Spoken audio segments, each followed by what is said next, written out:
Primeiramente, então, uma boa noite para todos que nos acompanham.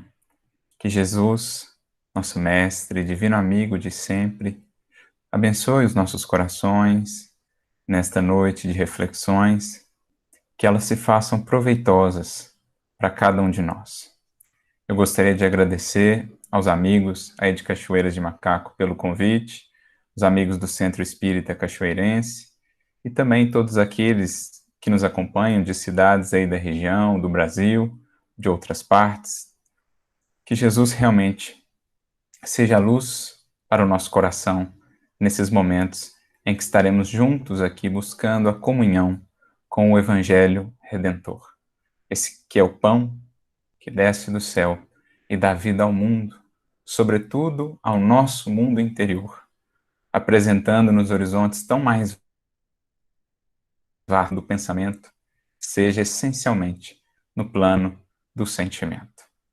E é com esse intuito, então, que nós vamos percorrer essa jornada de reflexões nesta noite, sob a inspiração inicial de um coração que soube muito bem compreender a proposta de Jesus, que soube mobilizar as suas potências para transformar a sua dedicação, a sua boa vontade em muitos frutos, em muitas luzes, em muitas bênçãos na seara do Evangelho do Cristo.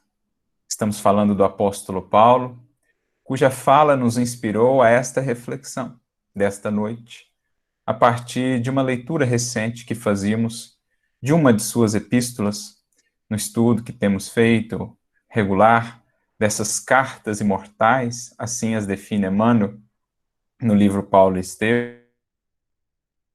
Sempre vamos nos deparando com pérolas e mais pérolas de profunda sabedoria. Um versículo, às vezes, uma singela frase que nos deixa pensar por dias, por semanas, às vezes até por anos, no esforço de compreender aquelas lições, no esforço de compreender as considerações que o apóstolo nos deixou, buscando extrair o espírito da letra, aquilo que de fato enriquece o espírito que somos. A mensagem é atemporal para além das formas, para além dos elementos linguísticos, aquilo que é o espírito, aquilo que é captado, compreendido pelo pensamento, e especialmente, no caso do Evangelho, pelo coração. Nesse sentido, portanto, peço permissão aqui para a gente fazer a leitura deste versículo que será o ponto inicial da nossa conversa nesta noite e que se encontra na segunda epístola do apóstolo Paulo à comunidade de Corinto, né? Então, 2 Coríntios, no capítulo 8, versículo 12, vamos encontrar a seguinte fala de Paulo, e aqui estamos usando a tradução da Bíblia de Jerusalém. Quando existe a boa vontade, somos bem aceitos com os recursos que temos. Pouco importa o que não temos. Essa é a frasezinha, como a gente vê, curta, simples, que há de inspirar o nosso raciocínio, que há de inspirar o nosso coração, claro, também sob o amparo da espiritualidade, para que a gente possa refletir melhor sobre a utilização desse recurso, a presença ou não desse recurso em nossa vida, o recurso da boa vontade. Em algumas outras traduções, por exemplo, a tradução de João Ferreira de Almeida, né, revista e corrigida, ao invés de boa vontade, a gente vai encontrar o termo prontidão de vontade. Ou seja, essa disposição, essa vontade que está ali consolidada, que está ali presente, que está ali constante, perseverante, firme. O que nos faz lembrar também do próprio codificador, no Evangelho segundo o Espiritismo, no capítulo 17, quando lá no item 4 ele vai definir os bons espíritas, que ele diz ser, ou serem, o mesmo que bons cristãos, né? Espíritas verdadeiros seria o mesmo que cristãos verdadeiros, e vice-versa, no sentido de que aquele que vive a essência do cristianismo está vivendo também a essência proposta pelo Espiritismo, que é a da renovação moral. Assim também, Aquele que vive na essência o Espiritismo estará vivendo a essência do Evangelho, que é a renovação moral da criatura. Então, ao comentar sobre os bons espíritas, ou os espíritas verdadeiros, nesse item, Kardec conclui as suas considerações justamente apresentando ali um dos requisitos fundamentais e definidores, então, do bom espírito, que ele diz ser a firme vontade. Particularmente, acho muito interessante essa expressão, gosto de me recordar sempre dela, em nossas falas também, porque não é só a vontade que muitas vezes nós confundimos com desejo, com anseio, com aqueles lapsos, né, de inspiração, de emoção, de devotamento, que não duram tanto tempo assim. Mas está a se tratar aqui de uma vontade firme, de uma vontade constante, de uma vontade perseverante.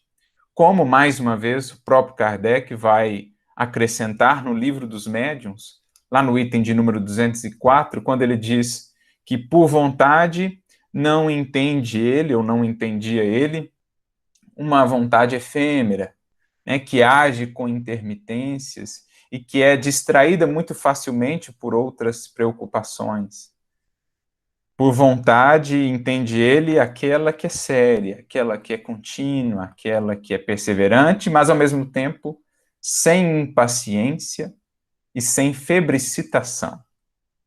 Olha que bonita essa definição do codificador a respeito da vontade. Não aquela efêmera, frágil, mas a vontade que precisamos construir. Essa vontade que é tão essencial, nas palavras de Denis, faculdade soberana da alma, grande impulso, força que dá o impulso ao progresso do espírito, é essa vontade que a gente precisa reconhecer em nós, despertar em nós e solidificar, firmar, consolidar. Mas tudo isso começa, né, para chegarmos nessa firme vontade, começa-se com a boa vontade, com essa disposição que vai se tornando cada vez mais firme, cada vez mais pronta, cada vez mais aberta. Por isso, nas diferentes traduções aí, a gente vai encontrar tanto a tradução como sendo boa vontade, como sendo também prontidão de vontade. E aí a gente vai pegando o espírito da expressão, que é o que mais nos importa aqui. Mas o que nos chamou a atenção, então, nesta frase, é justamente essa definição que o apóstolo Paulo traz aqui acerca da importância da boa vontade no nosso processo de evolução, no nosso processo de aperfeiçoamento, no nosso processo de melhoria. Ele diz: quando existe boa vontade, em outras palavras, quando o espírito realmente desperta para a necessidade de mobilizar a sua vontade, que é fundamental a ação efetiva, quando assim se dá, o que acontece? Somos bem aceitos com os recursos que temos, pouco importa o que não temos. Imaginemos, do ponto de vista da espiritualidade superior, quando os espíritos que acompanham ali um coração há muitos séculos, há muitos milênios, veem ele finalmente despertar para essa necessidade de mobilizar a sua vontade, de colocar-se de boa vontade inserido no próprio processo de transformação, de autotransformação. Imagina a alegria com que eles não recebem essa notícia, essa nova postura do seu tutelado, que às vezes estava ali há séculos, numa postura de má vontade, rebelde, cerrado aos convites da vida, para a melhoria, para a renovação de si mesmo, desperdiçando oportunidade atrás de oportunidade, auxílio atrás de auxílio, complicando-se ainda e cada vez mais perante a sua própria consciência, perante as leis divinas? Com que alegria, portanto, os espíritos não receberão a simples boa vontade que ele manifeste, de reconhecer-se imperfeito, de reconhecer as suas limitações, de arrepender-se dos caminhos equivocados até ali tomados, e então se dispor a encetar uma nova vida, a construir novos hábitos, a caminhar agora de retorno à casa do Pai. Essa boa vontade será com alegria muito bem acolhida. Dizia Jesus mesmo no Evangelho, há mais alegria no céu por um pecador que se arrependa, buscando retomar o bom caminho, do que por 99 justos que não precisam de arrependimento. É aquela alegria que vemos manifesta no pai da parábola do filho pródigo, que corre em direção àquele filho, que voltava à casa agora, manifestando a sua boa vontade do recomeço. Qual não é o regozijo, então, desses espíritos superiores, do Cristo, do próprio Pai em relação a esses corações, quando eles fazem esse movimento de retorno e se abrem a essa renovação? Serão muito bem acolhidos, porque a proposta do céu não é esperar santidade de um salto. Jesus não veio chamar, como ele mesmo disse, fez questão de frisar mais de uma vez, santos, justos, sãos. Jesus veio chamar enfermos, pecadores, consciências, corações transviados, que somos todos nós os que nos reconhecemos minimamente. Num plano como a Terra, todos somos, com raríssimas exceções, espíritos com muitos ajustes a fazer. Acontece que num plano de orgulho, de vaidade, em alguns momentos da trajetória espiritual, nos consideramos assim, já muito prontos, já numa condição muito adiantada, quando em verdade ainda estamos num processo de cegueira. Mas todo aquele que desperta num plano como a Terra, num mundo como o planeta Terra, logo percebe o quanto há por ajustar. E então, os espíritos que veem esse coração despertando, certamente o acolherão com tudo que de melhor ele tem ali. Aquela boa vontade do começo, as possibilidades que já tem, amparando-o então a direcionar agora esses recursos que foram construídos ao longo dos séculos, mas que até então muitas vezes eram mal utilizados, por exemplo, o da inteligência, ou da sagacidade, a disciplina que às vezes o indivíduo até tinha, mas não utilizada para o bem, a disposição ali, mas até então utilizada para as causas, para os interesses do seu egoísmo, do seu orgulho. Essas forças da alma, esses elementos, até então mal direcionados, até então conduzidos pela má vontade em relação à vontade divina, agora, com o acréscimo, com a presença da boa vontade, serão naturalmente muito bem acolhidos, com muita alegria pela espiritualidade maior, que vem então em auxílio desse coração, como representado naquele pai da parábola, para agora ajudá-lo nesse processo de reorientação do seu viver, do seu modo de ser, que necessariamente passa pela mobilização da vontade. Pois já citamos aqui, o próprio Leon Denis definirá a vontade como faculdade soberana da alma, força espiritual por excelência. Todo e qualquer impulso de renovação, portanto, no espírito, nascerá a partir dessa alavanca. Não é por outro motivo que Emmanuel, no livro Pensamento e Vida, uma obra fantástica que trata de toda essa riqueza de potencialidades da mente humana, do espírito, logo ao capítulo 2, ele vai tratar sobre a vontade. Então, no capítulo 1, ele define mente, como esse espelho da vida, e logo no capítulo 2, para destacar aí justamente a importância desse assunto, desse tema para o todo da obra e da nossa vida, Emmanuel já coloca ali a vontade.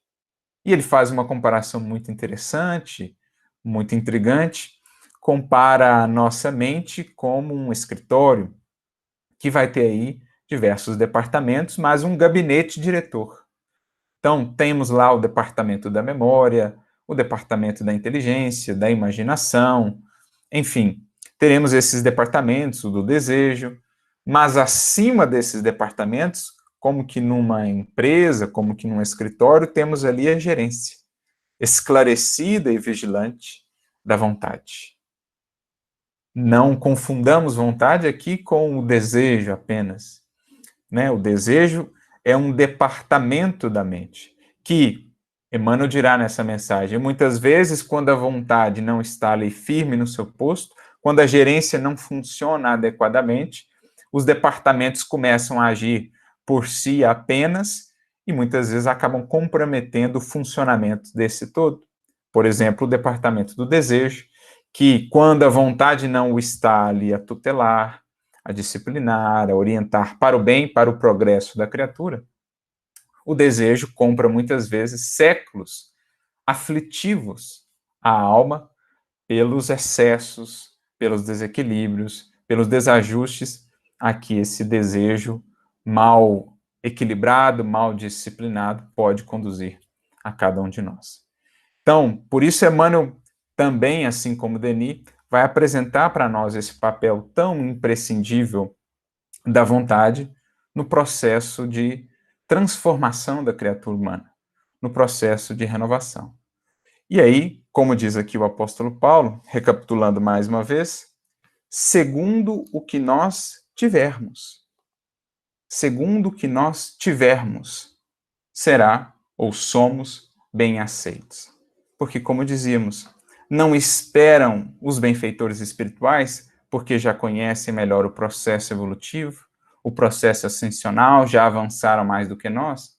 Não esperam eles que improvisemos de um dia para outro, da noite para o dia, a santidade, a perfeição, a perfeita integração ou fidelidade à lei divina.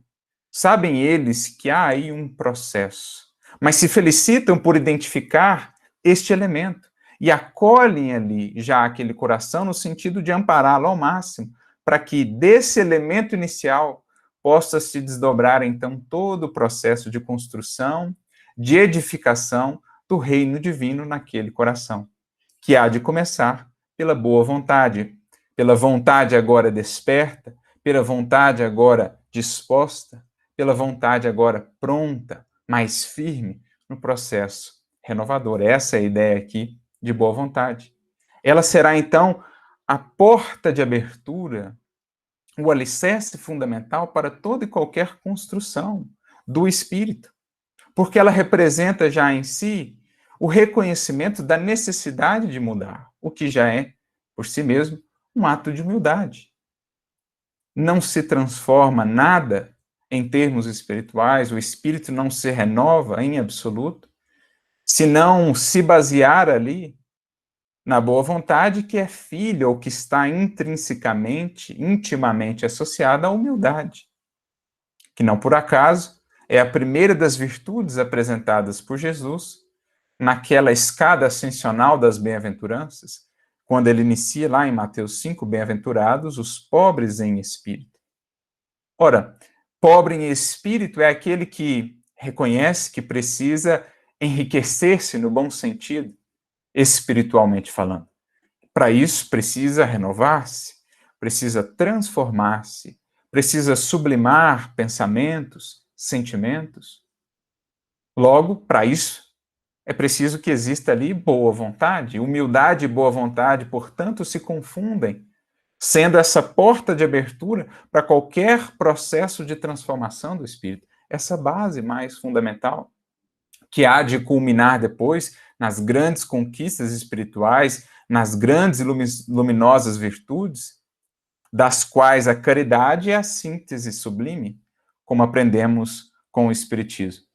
Mas aí recorremos mais uma vez a Emmanuel, numa mensagem muito interessante sua, chamada ou intitulada Fora da Boa Vontade, Não Há Solução, está no livro Visão Nova, capítulo de número 9, em que ele vai dizer assim, de fato, a caridade, aprendemos, né, com o Espiritismo, é a chave do céu.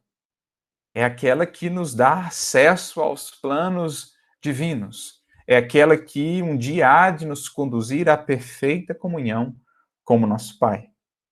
Na mesma condição em que Jesus já está, que Jesus já alcançou há muitos e muitos milênios. A caridade é a chave do céu, diz Emmanuel. Mas precisamos convir que a boa vontade é o começo dessa sublime virtude. Assim como o alicerce é o início da construção. Então, olha que comparação bonita ele faz. Se pensarmos na nossa evolução, na construção do reino em nós, como um processo de edificação, como uma construção, há que se ter aí um alicerce. O topo, digamos, o telhado, o ápice do processo será a caridade. Realmente esse portal para a vida sublime, para a magnificência da criação. No entanto, até chegarmos a esse cume, a esse ápice, há que se começar por uma base, pela boa vontade. Os espíritos, portanto, diz-nos Paulo aqui, não estão preocupados com o que ainda não temos, porque sabem que isso será fruto natural, isso será fruto certo, né, determinado do processo de evolução, do empenho, dos esforços de cada um, como na síntese da justiça divina que o Cristo nos trará e que Kardec reafirmará no livro Céu e Inferno, a cada um segundo as suas obras. É a síntese magistral, segundo Kardec, da justiça divina. Então, os espíritos não estão preocupados, não olham para nós, fixando-se naquilo que ainda não temos, porque sabem que isso será fruto do processo. Eles olham, buscam aquilo que já temos e que já ofertamos, que já apresentamos para o start, o início realmente da nossa transformação tão necessária. Por isso, mais uma vez, fora da boa vontade, como diz Emmanuel, não há solução. Porque não podem eles, os espíritos, fazer por nós esse movimento de nos dispormos, de nos abrirmos, então, à renovação. Podem eles nos inspirar, podem eles exemplificar, como muitas vezes o fazem, encarnando entre nós espíritos mais adiantados, que encarnam junto de nós, junto de um grupamento familiar, para estimulá-los ao progresso, ou espíritos ainda mais adiantados que vêm com missões mais voltadas para a humanidade como um todo. O próprio Mestre veio ao mundo, senão para quê? Para despertar nos corações a boa vontade para com a boa nova do reino. Não pode Jesus forçar-nos a aceitar a mensagem, mas com o seu exemplo e a sua vida de renúncia e sacrifício, deu-nos o maior impulso que seria possível ser dado. Enviou-nos o convite mais eloquente e mais fascinante que a humanidade já viu, pela luz do seu amor e do seu exemplo. Assim também os espíritos, como uma Alcione reencarnando para estimular o progresso dos seus espíritos familiares, vinda já de outros orbes onde evoluía, de outro sistema, volta ela à Terra, manifestando essa boa vontade já sublimada, é claro, mas justamente para convidar os seus a despertarem também para a mobilização da sua vontade, uma vontade direcionada agora ao bem, direcionada, inspirada realmente agora pela vontade divina, que é sempre, em tudo, em todas as circunstâncias, o que há de mais amoroso, de mais justo, de melhor para cada um de nós, para nós todos, enquanto humanidade. Então a gente vê esses corações que vêm ter conosco, não para nos condenar em relação àquilo que ainda não temos, mas sim para tentar acolher aquilo que já podemos expressar, aquilo que já conseguimos ofertar e multiplicar isso. Como Jesus a multiplicar migalhas lá no sermão que ele fez junto ao monte, a multidão depois esfomeada, Jesus acolhe aquelas migalhas e multiplica então, alimentando toda a multidão. Assim também as migalhas de boa vontade que já pudemos ofertar, nas mãos da espiritualidade superior, nas mãos do Cristo, serão acolhidas com muita alegria e multiplicadas. Não só retornando a nós na forma de mais estímulos santos, de mais inspiração, de mais força para o caminho, mas também serão recursos que alcançarão a outras vidas, porque inicia-se assim um efeito em cadeia, um efeito em cascata, em que um coração desperto pela boa vontade, para a boa vontade, para o seu processo transformador, acaba por influenciar a muitos outros, às vezes com gestos, com atitudes muito singelas, muito simples, porém sinceras, realmente no propósito, na prontidão de vontade de se aperfeiçoar. Então é isso que a gente vai depreendendo dessa relação aqui que o apóstolo Paulo está fazendo para nós, né, da boa vontade com o auxílio do mais alto. São elementos que precisam se encontrar na dinâmica da evolução para que os espíritos possam ir galgando esses degraus que um dia os conduzirão às finalidades sublimes da vida. É preciso que haja essa cooperação, é preciso que haja esse encontro.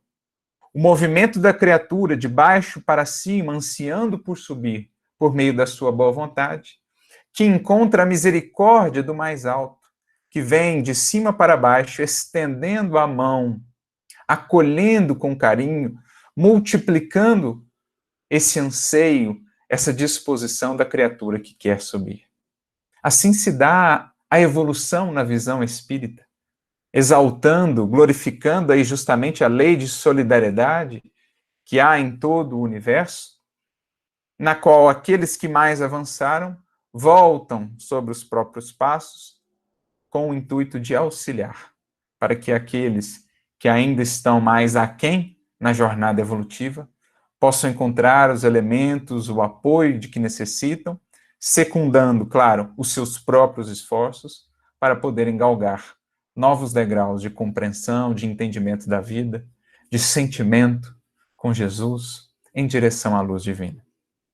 Esse é um encontro absolutamente essencial. É a visão renovada que o Espiritismo nos apresentará em torno de alguns conceitos do Evangelho, como, por exemplo, o conceito de salvação ou o conceito de graça, muito presente nas epístolas de Paulo, por exemplo. O que é o conceito de graça em Paulo, senão esse amor gratuito, esse amor divino do próprio Pai, bem como daqueles que o representam, dos espíritos superiores, do Cristo de Deus, esse amor que está sempre atento em busca das mínimas expressões de boa vontade, não importa o quanto a criatura tenha descido. Há abismos de sombra, de queda moral, de ilusão, basta raiar a boa vontade ali, basta um simples irradiar dessa potência nascente do Espírito para que essa graça o envolva, então, e o auxilie e multiplique as suas possibilidades. Não o isentando, é claro, das retificações que se façam necessárias, da colheita atinente à sementeira equivocada, mas ajudando agora a, pelo amor, cobrir a multidão de pecados, a, pela experiência do amor, seguir cada vez mais fortalecido, com firme vontade, perseverante e contínua, na direção de mais alto. Esse é o conceito de graça, à luz da doutrina espírita. Um amor que nunca desiste, um amor que nunca se cansa, que está sempre ali disposto a nos amparar, mas que nos respeita justamente por nos amar, nos respeita em nossas escolhas. Não nos força a esse processo, mas acolhe com muito carinho, muita alegria, todo e qualquer movimento que viemos a fazer no sentido da evolução. E também o conceito de salvação, que será renovado à luz do Espiritismo, antes por nós entendido ao longo dos séculos, mal entendido, como sendo um processo quase que miraculoso, né? Um processo que nos eximiria aí de esforços maiores, em que, pelo cumprimento de algumas práticas formais ou exteriores de religiosidade, pela adesão formal ou no âmbito da crença apenas a Jesus e ao Evangelho, estaríamos, então, automaticamente garantidos no plano aí de salvação, guindados após o retorno ao mundo espiritual, a condições beatíficas ou ao céu dos eleitos. Não é essa a ideia de salvação que o Espiritismo nos apresenta. Primeiro, porque traz esse elemento fundamental, elemento chave para entendermos esse processo em que todos estamos inseridos, enquanto espíritos imortais. O elemento da reencarnação.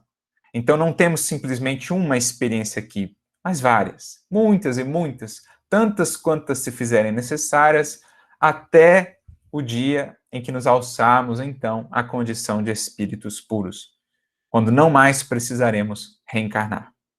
Mas até lá, reencarnaremos muitas vezes, neste orbe, como já o fizemos, e o faremos ainda outras tantas e tantas vezes, e até em outros orbes, em planetas mais elevados, em esferas mais sublimes, quando nos fizermos merecedores de tanto. Mas, acrescentando então o elemento da reencarnação, muda-se completamente o quadro.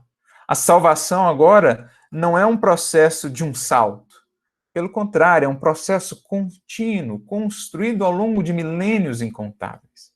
Jesus, Espírito puro, alçou-se à condição em que está, há bilhões e bilhões de anos atrás, certamente, num processo evolutivo que demandou dele milhões e milhões e milhões de anos, como demandará de cada um de nós. É claro que esse tempo pode ser maior ou menor conforme cada espírito, conforme a utilização do seu livre-arbítrio, mas a salvação, em síntese, é esse processo de construção gradual do espírito, em que ele se faz, então, como diz o Espírito de verdade, o artífice da sua própria imortalidade, da sua própria glória, que um dia será sublime, resplandecente, porque resplandecendo a luz do próprio Criador. Então, salvação é processo contínuo, processo de libertação, processo de evolução, processo de desmaterialização, que nasce ou que é o resultado do esforço empreendido pela criatura, alcançado, multiplicado, sustentado pela graça, pelo amparo que nos chega do mais alto. É isso que Emmanuel, melhor, Paulo está descrevendo aqui, e Emmanuel também, nas suas considerações sobre a boa vontade, vão descrever para nós. Quando a gente mobiliza, então, essa vontade, faculdade que dá ignição aí, faculdade catalisadora do nosso processo de aperfeiçoamento, logo nós encontramos acolhimento nos planos mais altos, que vem, então, inspirar-nos ideias, orientar-nos os passos, respeitando-nos, é claro, o livre-arbítrio, mas fazendo tudo quanto lhes é possível para nos estimular e nos amparar nesta senda. E aí, amigos, acontece, então, o desencadeamento de um processo. Porque, como a gente já falou aqui, a boa vontade ela é o início, ela é o alicerce, ela é a porta de entrada. Quando eu busco cada experiência, cada circunstância, cada pessoa do meu caminho com boa vontade, eu estou buscando ali construir o melhor a partir daquele convívio, a partir daquela experiência. Quando eu vou para cada circunstância da minha vida com o coração repleto de boa vontade, eu estou automaticamente construindo meios de extrair o melhor daquela experiência ou daquela pessoa. Então, se eu vou para uma experiência difícil, de uma dor, por exemplo, de uma dificuldade, com má vontade, revoltado, eu fecho o meu coração, cerro o meu coração, a inspiração se torna mais difícil e eu não consigo acessar os valores preciosos que aquela experiência oculta. Por outro lado, se eu vou para ela de boa vontade, apesar dos desafios, apesar das lágrimas que porventura venham a marcar as nossas faces, apesar do suor que porventura venha nos ser exigido, se eu vou para a experiência de boa vontade, primeiro que eu já a suavizo, ela já não será assim tão difícil, porque já não terei mais, ou em acréscimo, o fardo da revolta, do ódio, né, da raiva a carregar, terei comigo o fardo leve de Jesus, então eu já suavizo a experiência, por mais difícil que ela seja, e consigo ter a inspiração necessária para entender com a espiritualidade os melhores caminhos, as melhores resoluções, para resolver, tanto quanto seja possível, mais rápido aquela experiência e para acessar o tesouro que está lá, no mais oculto de cada circunstância e que só pode ser acessado pela chave da boa vontade. A lição, o valor que aquela dificuldade, que aquela enfermidade, que aquele desafio, que aquela luta tem a me ofertar. Só a chave da boa vontade dá acesso a esse tesouro oculto de cada circunstância. Assim como ao tesouro oculto de cada coração. Se eu me porto, me coloco diante de um outro coração com má vontade, eu fecho o meu coração e convido o outro a fechar o seu também. E aí fica má vontade com má vontade, mau humor com mau humor, raiva com raiva, agressividade com agressividade, e aquela relação, na verdade, ao invés de ser benefício para ambos, na lei de convivência, na lei de sociedade, de solidariedade, se torna prejuízo para ambos. Agora, se eu vou para o outro, me direciono ao outro coração com boa vontade no meu, por mais que o dele esteja com má vontade, a boa vontade tem esse poder sublime de acessar ali, né, de despertar ali o que ele tem de bom. Se ele vem mal-humorado naquele dia, quando a gente vai para uma conversa com boa vontade, com um semblante ameno, com uma vibração positiva, a gente consegue ativar no outro elementos de renovação para que ele saia daquele estado psíquico. E ainda que ele não saia de todo, porque está ali numa condição realmente muito difícil, de muito mau humor ou de muita má vontade, pelo menos a gente inspira ele a não comprometer-se ainda mais, a manter um silêncio, a refletir um pouco sobre a vida, a refletir sobre a si mesmo. Então, a boa vontade é essa chave milagrosa que nos dá o acesso aos tesouros ocultos de cada experiência, bem como de cada coração. Ela é, então, esse grande elemento catalisador da renovação, não só do indivíduo, mas também do seu entorno, porque ela tem esse poder sublime e porque ela desperta, então, uma cadeia, um processo em várias etapas que vai se desenvolvendo e que vai ser para nós justamente descrito pelo benfeitor Emmanuel. Numa mensagem sua que está no livro Pão Nosso, capítulo 66, intitulada justamente boa vontade. E é interessante aqui, inclusive, porque Emmanuel coloca lado a lado dois capítulos, o 66, cujo título é Boa Vontade, e o 67, cujo título é Má Vontade. Justamente para a gente poder fazer essa comparação, verificar ali a diferença e as consequências entre essas duas posturas, boa vontade e má vontade. Hoje nos interessa aqui mais propriamente a boa vontade. Então vamos lá, ele comenta um versículo do apóstolo Paulo, mais uma vez, agora na epístola de Paulo aos Efésios, capítulo 5, versículo 15, quando Paulo diz assim, vede prudentemente como andais. Então olha que interessante, ele seleciona este versículo para falar de boa vontade, porque a gente já comentou aqui, para que eu tenha boa vontade, isso demanda de mim uma certa reflexão sobre mim mesmo, uma certa ponderação sobre os caminhos que eu tenho trilhado, as posturas que eu tenho adotado. Porque a boa vontade pressupõe um anseio aí de melhoria, de renovação, o que implicitamente indica que há ali o reconhecimento de que algumas coisas não estão tão bem, que eu preciso aperfeiçoar, que dá para melhorar. Então, é uma reflexão sobre mim mesmo, é um processo de autoconhecimento. É um processo de humildade, que são aí as bases de qualquer transformação, como aprendemos com o Livro dos Espíritos, a questão do autoconhecimento, a humildade como base das virtudes, da construção das virtudes, como a gente mencionou no Sermão do Monte. Então, vede prudentemente como andais. Então, é aquele indivíduo que já está olhando como tem andado, já está olhando para si mesmo, que já reflete sobre a sua vida, que já busca se conhecer, naturalmente, para se aperfeiçoar. É aí que nasce, é nesse meio, é nesse coração que a boa vontade encontra morada. E que ela vai ativar, então, os processos necessários para a transformação efetiva. Aí a gente entende por que Emmanuel selecionou esse versículo.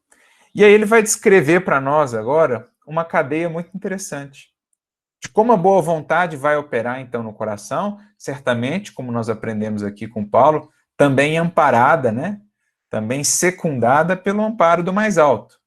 Quando existe boa vontade, somos bem acolhidos no que temos. As possibilidades que nós temos, o alto vai investir nelas. E aí se inicia, então, esse processo que se opera dentro de nós. E Emmanuel descreve isso numa sequência de frases, uma conectando-se à outra.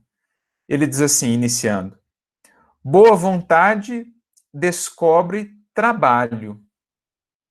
Então, qual que é o primeiro elemento? Qual que é o primeiro passo, uma vez que a boa vontade desperta num coração, ou desperta um coração? É o trabalho, é ir a campo, é operacionalizar aquilo, porque, como a gente refletiu, não espera o alto santidade de pronto. Não exige de nós o que ainda não podemos dar, porque sabe que é no trabalho, no processo, que a gente vai se aperfeiçoar, poderemos frutificar. Então, o passo inicial da boa vontade é ir a campo, é ir à luta, é ir ao trabalho. Podemos não ser ainda os trabalhadores exemplares, modelares, que já temos aí como referências, mas um dia seremos. Mas para isso precisamos começar. Aquele que hoje é um músico sublime, um dia estava lá aprendendo os fundamentos das notas. Aquele que hoje é um exímio poeta ou literato, um dia estava lá no beabá. Assim também. Aquele que hoje é trabalhador fiel, trabalhador devotado do Cristo, apóstolo, um dia começou, iniciou pelo trabalho.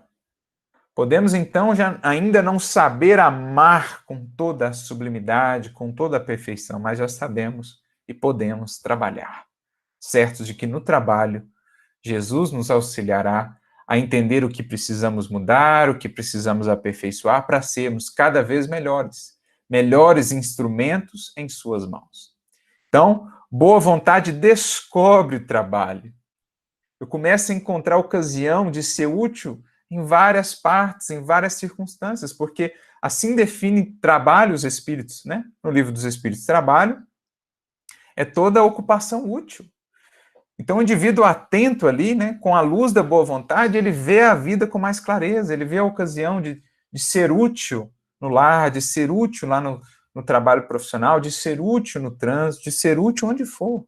Ele vai descobrindo o trabalho e vai fazendo esse trabalho, naturalmente, com alegria, com dedicação.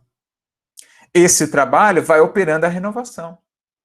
Porque antes, né, preso ao orgulho, à vaidade, à ilusão, ele estava ali de sentimento, pensamento cristalizados. Estava ali estagnado, interiormente falando. Mas na medida em que ele começa a mobilizar as potências da alma, porque para trabalhar eu preciso raciocinar, eu preciso orar, eu preciso estudar, eu preciso me qualificar, eu vou buscando, eu vou movimentando as potências da alma. Começando pela vontade, boa vontade agora, que é a primeira. Mas isso vai operando a renovação. Então é como um sistema ali, né, um conjunto de engrenagens que estava meio enferrujado, meio emperrado, e você coloca ali um óleo, aquilo começa a voltar a movimentar, aquilo começa a se renovar, começa a trazer de novo, né, movimento, vida, ação. Essa renovação encontra o bem. Então, na medida que eu renovo sentimentos, pensamentos, a minha sintonia começa a vibrar em faixas mais altas. Eu começo a acessar com mais clareza a inspiração do bem que chega do mais alto, do bem que promana da fonte por excelência do bem, que é o Criador. Como dizia Jesus, bom só há um, que é o Pai. Então, o bem que ele irradia pelo universo, a gente começa a sintonizar com mais clareza. Antes a gente operava em faixas mais baixas do egoísmo, no interesse pessoal, não conseguimos vibrar realmente no bem. Mas com a renovação oriunda do trabalho, a gente começa a operar em faixas de pensamento, de vibração mais elevadas, a sintonizarmos com o bem que os benfeitores querem nos inspirar. E o bem revela o espírito de serviço. Então a gente aperfeiçoou o trabalho, não mais apenas trabalhar, mas agora com o espírito de servir. Lembrando mais uma vez o livro Pensamento e Vida, Emmanuel, no capítulo 7, ele fala sobre o trabalho, ele diz que existem dois tipos de trabalho. O trabalho-ação e o trabalho-serviço. O trabalho-ação, diz ele, transforma o meio ao nosso redor, mas o trabalho-serviço transforma o indivíduo. Então, o trabalho, ele se aperfeiçoa e vai se convertendo em serviço, em espírito de servir, É um trabalho que não exige, é um trabalho que não espera recompensas, reconhecimentos, aplausos, porque quando a gente inicia, nosso trabalho é meio capenga ainda. A gente espera ali, a gente fica meio com exigências, com caprichos, a gente não lida muito bem com a ingratidão e tal, mas na medida em que a gente vai seguindo nesse processo, o trabalho, a ação, vai se convertendo em trabalho e serviço. É aquele trabalho que antes eu fazia ele meio forçado e tal, daqui a pouco eu vou encontrando alegria naquilo. Eu vou encontrando realmente o devotamento ali, né? Vou passando a prescindir de quaisquer reconhecimentos, vou aprendendo a servir. Então, o bem revela o espírito de serviço, ajuda-nos a encontrar, a descobrir em nós essa alegria de mais do que apenas trabalhar, trabalhar servindo. Então, é algo que se revela ao espírito que vai se aperfeiçoando, né? O espírito de serviço alcança a compreensão. Porque quando eu apenas trabalhava, mas ainda não com esse espírito de servir, muitas vezes eu não compreendia o meu semelhante.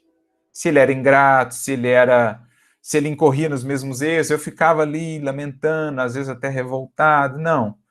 Quando eu passo a servir, eu passo a compreender as fragilidades humanas, porque eu ganho luz no olhar e eu consigo penetrar mais fundo, vendo o que é casca e separando do que é essência. A imperfeição do indivíduo é casca. E às vezes uma casca bem renitente, é preciso compreender. É preciso seguir auxiliando. Agora, a essência é o divino que é ali, que a gente precisa seguir alimentando. Né? Então, eu me lembro de São Vicente de Paulo, que eu acho que ilustra muito bem para nós aqui esse espírito de serviço, quando ele dizia àquelas que o amparavam ali, né, no auxílio aos famintos, aos necessitados que o buscavam, ele dizia assim: muita paciência com os hóspedes de Jesus, porque eles são exigentes. Então, às vezes, o indivíduo ia ali, pegava o alimento, não gostava, jogava fora, reclamava, xingava, enfim, muita paciência com os hóspedes de Jesus, porque eles são exigentes. Esse é o espírito de serviço que alcança compreensão. E a compreensão, prossegue Emmanuel, ganha humildade. Então, reforça ainda mais em nós aquela base que vai se tornando cada vez mais sólida, que é a base da humildade. Porque eu vou compreendendo melhor as criaturas e, nesse processo, vou compreendendo melhor a mim mesmo também, porque vou me vendo no espelho do outro. Né? As imperfeições do outro, que eu antes julgava só nele, eu vou vendo que elas ainda moram de um certo modo em mim, porque se as vejo nele, geralmente aqui encontram ainda alguma ressonância em mim. Então, isso vai me dando humildade, eu vou me apagando para engrandecer, como Jesus fez conosco. Eu vou querendo...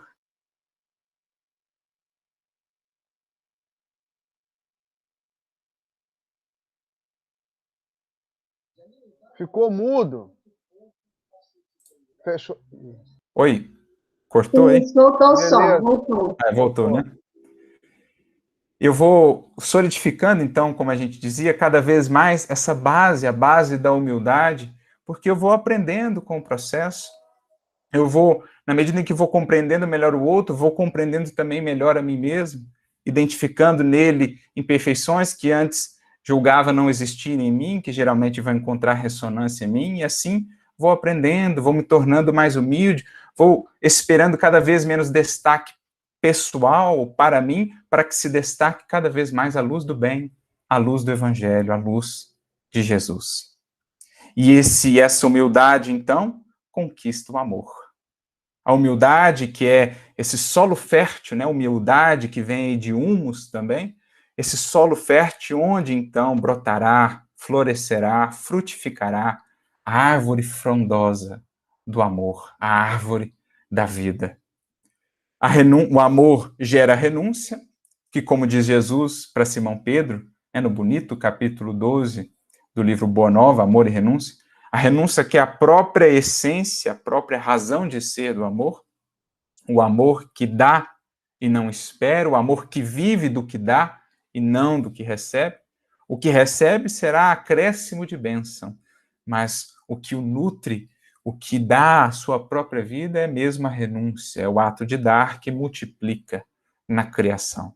Então, a humildade conquista o amor, poderíamos dizer, sublima cada vez mais o amor gera renúncia, que é essa capacidade de partilhar a natureza divina, porque quem por excelência é doação na criação, do todo do universo e da vida? O Criador. O Pai é por excelência doação. Quanto mais doamos, portanto, mais nos aproximamos da sua natureza, mais comungamos com a sua natureza. Por isso, a renúncia atinge a luz. O amor gerando renúncia e a renúncia acendendo a luz do Espírito, que é o reflexo divino em si mesmo. Né? A irradiação do Espírito, que representa comunhão da sua consciência, do seu coração, com o coração da vida, com a sabedoria da vida, expressos aí pelo nosso Pai Criador.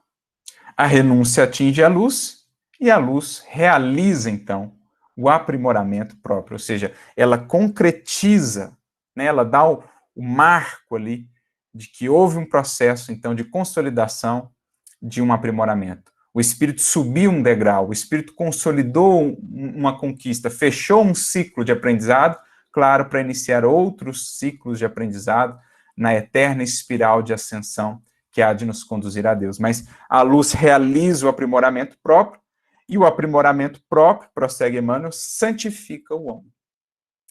Esse verbo santificar, que é muito usado no contexto do Evangelho, muito usado por Emmanuel, que pode muito bem ser traduzido para nós espíritas por purificar.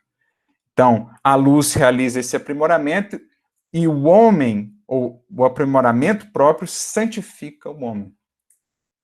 Purifica o seu sentir, purifica o seu agir, de modo que ele reflita em tudo o que é, na integralidade do seu ser, sentir, pensar, falar e agir, cada vez mais a luz divina. Essa é a ideia de purificação. E o homem santificado converte o mundo para Deus. O homem santificado converte o mundo para Deus. Por isso que a boa vontade não é só elemento propulsor para o próprio coração que a tem, mas também para os corações ao seu redor.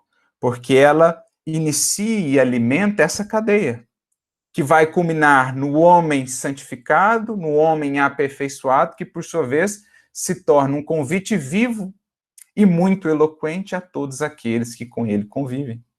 Ainda que para isso não se utilize de palavras, por onde passar será um permanente e eloquente convite para a harmonização com Deus, para a vivência do bem, para a experiência do amor, para a busca da luz. Começa-se, portanto, com boa vontade, fecha-se o ciclo com essa capacidade de atrair corações para a luz, para o bem. Por isso, conclui Emmanuel aqui o seu texto. Caminhando prudentemente, pela simples boa vontade, a criatura alcançará o divino reino da luz.